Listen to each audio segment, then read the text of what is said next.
So what's going on, Dances with Wolves? Man, I'm just hanging out. Big potato. Dude, we are so stupid with these. You are. I I've got mean, mine's right. you're stupid, but that's what I meant. You're Yeah, stupid. I get it. I get it. How's your week Well, been, man? it's been good. It's been good. It's so we've got a 3 day weekend next weekend. Um, Oh, yeah. and so you always the 3 day weekends, the or the week before is always so long. At work. So for those that don't know, I'm active duty, and I'm what we do in the Air Force is we do like heavy equipment work and things like that. Well, there's this little kid so we do home church, right? And one of my really good friends, he's got like a 2-year-old boy, and I love that kid to death, man. He's big into like tractors and dozers and stuff like that. And so my plan this weekend is I'm going to take him out, put him on a dozer, and let Oh, him that's cool. drive it around. He's going to love it, man. It's going to be great. So Oh, that's I'm awesome. looking forward to that. That's cool, man. Well, you ready to build a bar? Let's do it.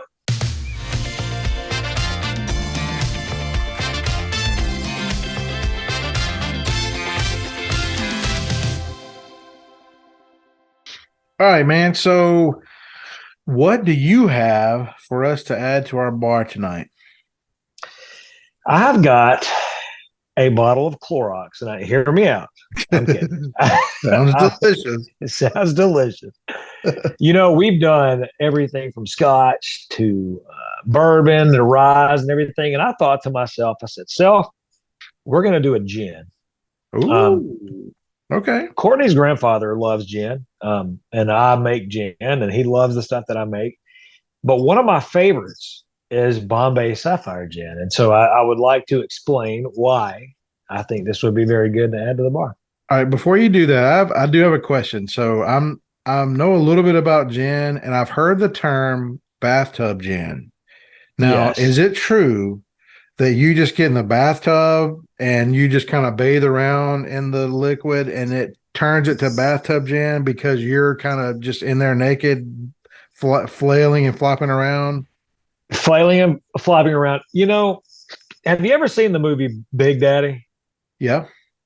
So I used to make bathtub gin, and everybody was like, "What is that?" And so what I did is I had Courtney. She filmed all this, and I would get in there, and I was Scuba Steve in this big tub full of gin, and that's how bathtub gin is made. Okay, good. I thought that. I just wanted to clear that up for people who may not know. Yeah, so we can agree that it deserves to be on the bar. Yeah, I agree. Cheers to that. Cheers to that. So we'll get into the questions, but as you could tell, hold your glass up. As you can tell, you actually have gin. I do not. I haven't got out and got my bottle yet. So I'm drinking some rye whiskey, but I'm with you in gin spirit. So we'll get to Gin, yes. yeah. All right, so let's You would talk consider about. yourself a gin blossom. I'm definitely a gin blossom. If I'm not a gin blossom, I'm a gin blossom fan for sure. There you go. There you go. All right, so why should we add this bottle to our bar? Why should anyone have this bottle in their bar? Okay, so I would like for this to be added to the bar for two reasons. It's not a bourbon or a scotch. It's not aged. It's probably going to be one of the very few clear products that you're going to have on your bar. Okay. This, which we'll get into, is what's called vapor infused. But number two, it's completely different in every aspect. And it's very refreshing. It's a refreshing taste, I think, for anyone. But I also understand that there are people that don't like it. But then again, this is just kind of an alternate taste for maybe somebody that may not enjoy your scotches or your bourbon. All right, this question isn't part of our pre-listed questions, but I want to ask this anyway. So, when you think in terms of bourbon, rye whiskey, scotches, a lot of people enjoy them neat, on the rocks in a cocktail. Is gin the same way? Would you drink gin neat, or is it strictly a cocktail type thing? Okay, that's a loaded question, and here's why that's a loaded question. For me personally, I drink everything neat: rum, tequila. I don't know why I said tequila. Tequila's in a margarita. I drink rum neat. I drink bourbon neat, scotch neat, even gin. I drink neat. Courtney's granddaddy likes it in tonic water, with gin and tonic. That's his favorite thing. I think that it depends on your taste bud as Mm-hmm. to what you like. I like this stuff neat, and Bombay Sapphire is one that you can drink neat, Okay. um, or with a drop of, we discussed in prior episodes, that drop of water kind of opens things up. It does the same thing for this as well. Okay. Okay. That makes sense. Because I asked that question because I don't, when you go to a bourbon bar, you go someplace like that, you see all kind, you see people drinking it neat on the rocks, whatever. And I've heard of, a lot of people drink bourbons and brandies and things when it's cold, and then when it's say Mhm. spring and summertime, that's when they pull out the gins and they drink like the Okay. gin drink. So that's why I was asking. So, okay, I'm sorry. I guess I misunderstood that. This is this is to me a springtime, and the Mhm. reason I think it's a springtime is because of the flavors and the botanicals that it pulls Oh out. yeah. We'll get into that during the taste profile and the kind of the label type thing. But and they'll see why I think that this is more of a springtime drink. That's good. But I can drink it all year round. All right. So who makes this product? Okay, so this is a different one as well. From all the research that I've done, I read that this is a Bacardi product. Now, I'm not sold on that completely. Okay. Now, I spent a pretty good bit of time researching this specific one. The distillery, Laverstock Mill, which is in England, is who I read actually makes it. Now, I don't know if Bacardi owns them, or I don't know how that dynamic works, but I did read that Bacardi is the company and that Laverstock Mill is the distillery. So I guess to say that I can't answer that, but I can tell you that I think that Bacardi is the company, but the distillery is Laverstock Mill. Okay. Okay. That makes sense. Um, so talk about the mash bill. And I know mash bills are different for, say, a gin than it is for like a bourbon or something. So talk about that for a second. Well, in this one, so this is a neutral grain, predominantly of rye and wheat. Now, I don't know the specifics of, I can't tell you 50% wheat, 50% rye, or, the exact percentages. But I do know that this is a neutral grain of rye and wheat, and that it has been distilled 3 times. And um, so essentially, you can say that the base of this is actually a vodka. I mean, it's been distilled 3 times, but they put inside the gin basket. And for those of you that don't know what a gin basket is, Tell us. um, I'm going to tell you. All right, Tell us. buckle up because we're going to school. You ready? Yep. A gin basket is a basket that hangs inside of the still.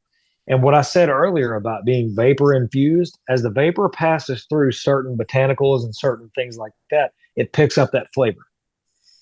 And so inside of the gin basket it's layered with coriander, juniper berries, licorice, cubeb berries, cassia bark, almonds, and West African grains of paradise. And basically, what that is just different types of grains that come from West Africa. And so this gin basket is layered with these grains. And as you distill it, on the third distillation, it passes through the gin basket and picks up different flavors of all these different berries, all these different almonds, and et cetera. So let me ask you this. When you say grains of paradise, do you mean We don't talk about okay? So X-nay on the Paradise Pay. got it. Okay. So talk to me about the label.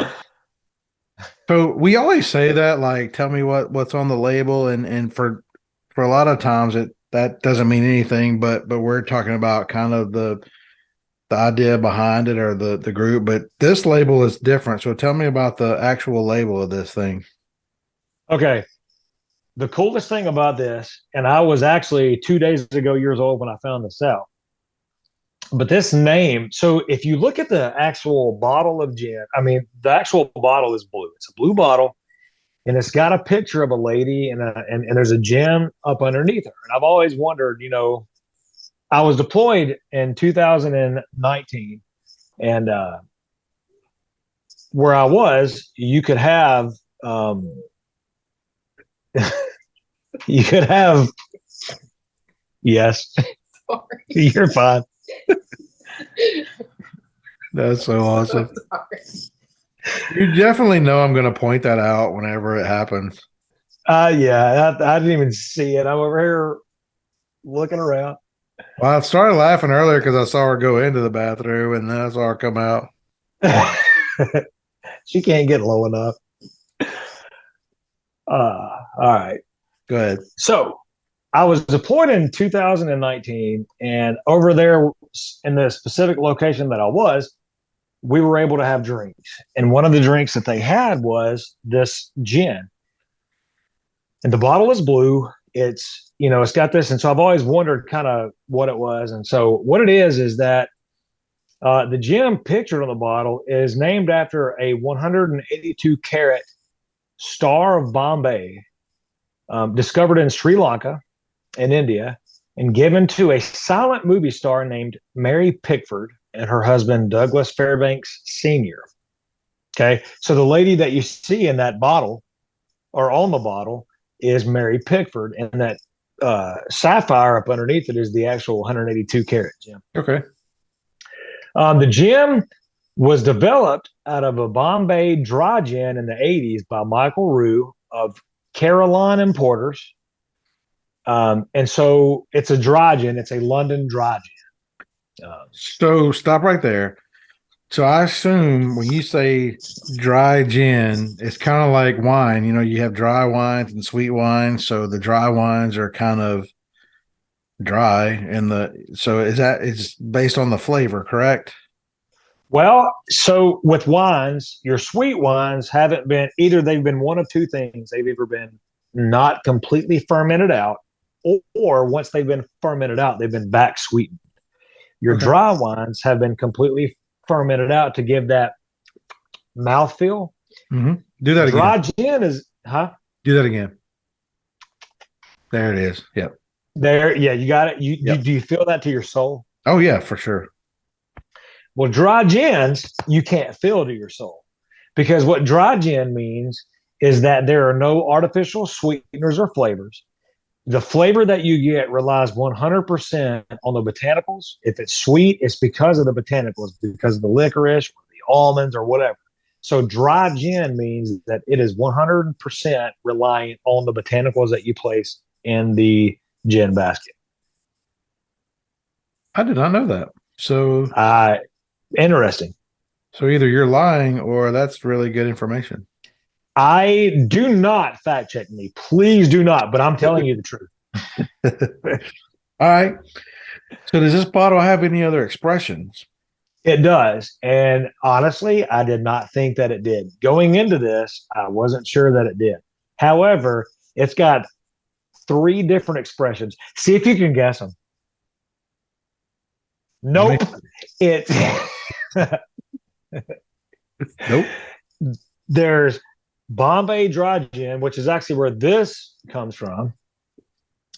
Now, this next one really had me like, I've never heard of this and I want to try it so bad. It's called Bombay Bramble. What the heck does that mean? Dude, Bombay Bramble. So, real quick, I'm a beer freak as well. And there's a brewery here called Lost 40. And every summer they do what's called a blackberry bramble, and it's blackberry and raspberry. It's so good. And so when I saw this, I was like, I wonder if it's the same thing. So I looked it up, and it's Bombay Bramble. It's a blackberry and raspberry naturally infused gin. So I'm like, dude, I want to try that so bad. There's a Bombay Sapphire East. Now, it's in my notes, I'm going to say that it looks like a bunch of Eastern botanicals, including Vietnamese peppercorns, different spices from like Saxony and Italy, China, and Spain. However, I want to clarify on this. Dude, I've been deployed a bunch of times to the Middle East, and their way of cooking and the spices that they use a lot of cumin, they use a lot of paprika, things like that. Mm-hmm. It is so the best food you'll ever put in your mouth. Like it is insanely good. And so in reading that this Bombay Sapphire East, like I know where they're going with this, Mm-hmm. and I have a feeling it's a Mediterranean / Middle Eastern profile. I am 1,000% in because I know the way these people cook, and if they cook the way they make liquor, I'm all in. And so anyway, I think that's so. Those are the expressions that it has. Okay, awesome. So what would somebody expect to pay for this bottle? So according to Booze App, which again we do not, we're not endorsed by. However, But we could be. We could be. I think that we should be. So $24.99 is an MSRP for this bottle. Mm-hmm. A fair price is $34.99. However, I paid $27. So, you're paying a little bit markup from the MSRP, which is fair, but you're not paying that $34. I was at the liquor store just tonight. I dropped my kid off at jiu-jitsu, and then I'd usually go down the street to the Kroger because I live 49 minutes out in the nowhere, so I only get to go to town whenever I have stuff to do. So I dropped him off, went to town, and this liquor store that I went to, I happened to see it tonight because I knew we were going to be talking about it, and it was actually $22.99 at the liquor store. Yeah. Oh man, it's honestly, man, it's a very inexpensive gin. And if I can be honest with you, I think you and I have talked about this about 6 years ago, and you may not remember, but I've never been a gin fan until I started to make it. Right. Do you remember that Mm-hmm. conversation? Yep. Now that I know the process that goes into it, it's not an easy process. I mean, and so knowing what goes into it, I appreciate gin a whole lot more. And so $22, especially for this specific gin, this is probably my favorite gin. And so having said that, $22 for that, or even 27 that I paid, I'll do that all day long. Yeah, I think going back to making it or whatever, I think one of the coolest things for me, when you think in terms of like these distillers that make bourbon or, rye whiskey or whatever, they get to play around with the mash bill, and that's super cool. But to me, when you take something and you distill it, say 3 times, it doesn't matter what it is, if it's corn or if it's apples or whatever it is, but when you distill it 3 or 4 times, by the 4th time you distill it, it's pure alcohol. So at that point, there's a slight hint of whatever, but then when you distill it through those botanicals, to me, that's super cool because you can be 1,000,000% creative if you want it. And I remember several years ago, there's a type of gin, and one of the flavors that they put out, I would say the name of it if I could think of it, but I can't. But they have a cucumber and rose petal, and I thought, holy crap, that is the most disgusting thing I've ever heard of in my entire life. But when I tried it, it's delicious. And so the idea of, of course, we haven't said this, but in order to be a gin, it has to have juniper berries in it. That's a necessity. Right. But you could put anything else you want. You could put, like you said, almonds. You could put literally any spice, anything you could want to. You could put orange peels in there. Whatever you want to put, you can put in there. And so you could be as creative as you want. Go ahead. Well, no, go ahead. I get excited like your dad does whenever I got something to say. But no, you go ahead. You be your dad. Anyway, and I found that, even though when it's distilled, say 3 times, you're the majority of flavors out, but I've noticed, like I have some gin here at the house that I've done in the past, and I've noticed that I feel like it's a better product when it's a fruit base, like it's a brandy base, like apple flavor. For instance, if it's an Right. apple base versus like a whatever, but that doesn't mean any of it's good or bad, or better or worse or whatever. But I've just noticed that I tend to like that better if it's a fruit based. And then that last time you distill, you run it through those botanicals, and man, it's like you said, it's super fun. And I never knew before you and I started tinkering with all this stuff, I never knew what gin was. I never knew what, whatever. But once you kind of realize what it is, you can appreciate it. And I'm not a fan of tonic water at all. It's bitter and gross by itself. Electric water. But yeah, to me, when you drink a gin and tonic, the sweetness of the botanicals and whatever really pairs nicely with that tonic water. So I'm a fan. So I still have never tried gin and tonic. I'm a little bit nervous about it because in the desert you can get these bottles of tonic water, and every time I taste it, it just tastes like, it's like you drop a radio or a phone charger that's still connected into a bottle of water, and then pull the charger out and drink it. It's just kind of what it tastes like to me. Myself, but you can do that. And just a complete side note, this has nothing to do with alcohol. But I was doing some filming for a buddy of mine who owns a bourbon barrel aged coffee company. And one of the videos I was filming for him, they were making coffee cocktails. And one of them it was with coffee and tonic water. And I thought, this is going to be the most disgusting thing ever.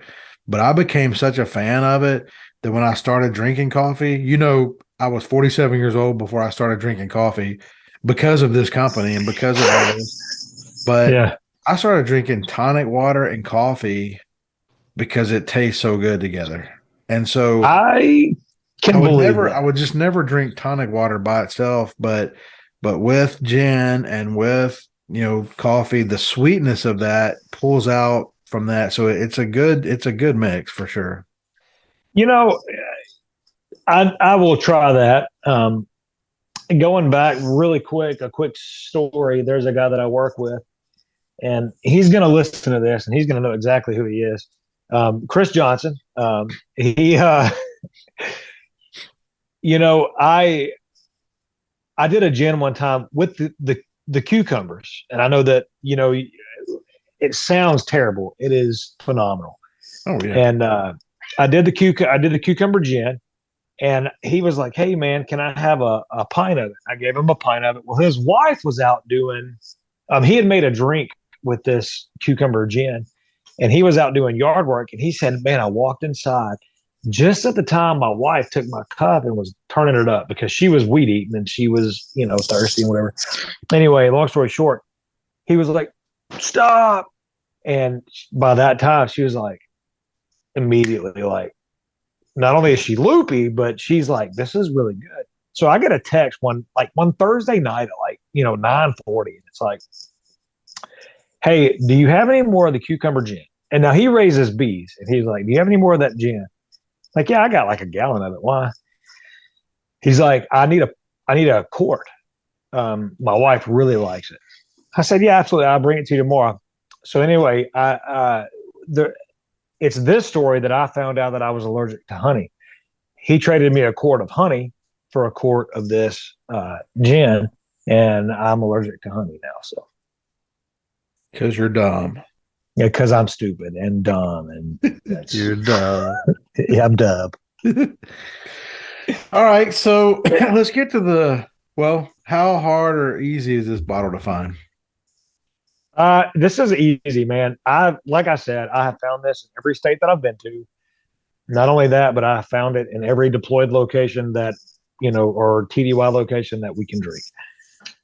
Okay. So yeah. And like I said, I knew we were talking about this tonight, and I happened to be at the store, and not only was there 1 or 2 bottles, but there was like a whole section of Oh yeah. just Bombay. So yeah, so it should be pretty easy. All right, so let's get to the good stuff. So the average drinker, what should you be tasting? All right. So on the nose is citrus and juniper. Those are the very first and foremost aggressive in a good way, aggressive flavors. On the front palate,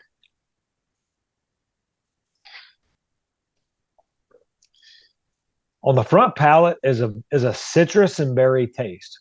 So you can taste the citrus. You can it's weird, and I'll kind of get into that here in a minute. But you can taste a citrus and a berry taste. Mid palate though, it gives way to a coriander and herby taste. Mm-hmm. Very quick. I mean, it's very quick, but it finishes with a very citrusy licorice taste. The licorice doesn't linger like it would in an absinthe or a Jägermeister. It's not like that, but it's a very light undertone of licorice and citrus, and it's very dry. And so, we talked about what dryness means in a London dry gin or a dry gin. But, you were talking about that you like to do yours with a fruit base. I do too, and here's why that I do. This, to me, does have a dry taste. Aside from the dry gin aspect of it, it does have a dry taste. I like mine a little bit more wet. As an example, like whenever we do ours with apple or oranges, it's that full mouth feel rather than that dryness. But this is very good. It almost slides right off your tongue. It's there. You taste it. It's gone. So you could drink this and then turn right around and drink whatever else, and you're going to be fine. And for the people that drink beer, I always liken gin to the IPA of the spirit world. I love IPAs. I think that you and Heather were up here whenever we toured the Lost 40 that time, and they gave us that free 12-pack, and all of those were IPAs. And I like the IPA because it's a piney type woodsy taste, which would remind you of spring, as we were talking about earlier. And so this is the IPA of the spirit world to me. Okay, that's good, man. So let's see. Looking back, we have several bourbons. We have a mellow corn. We have 2 scotches now. We have a rye. And now we've decided to add a gin. So Yep. I think we're rounding out so far we got a pretty good start on a bar. So I would say that we put that on. Absolutely. And cheers. Cheers. And I guess before we get out of here, I'll tell you like I always do, I love you. Have a good day. I love you. All that stuff. Next week, though, is going to be a little bit different. I can't wait to share with you what I bring to the table, and it's going to be a little bit of a different setup than what we've been doing, but I think you're going to dig it. I hope you dig it. And absolutely. But I love you, man, and don't work too hard, which I know you won't. And no, don't worry about me. And no, man, but I'll holler at you on the flip side, man. On the flip side, I love you, homie. Love you too, buddy. Bye. Bye-bye. If you like what you heard tonight, check us out on these social media platforms. Just search for My Journey Through the American Spirits. Also, check us out on our new website,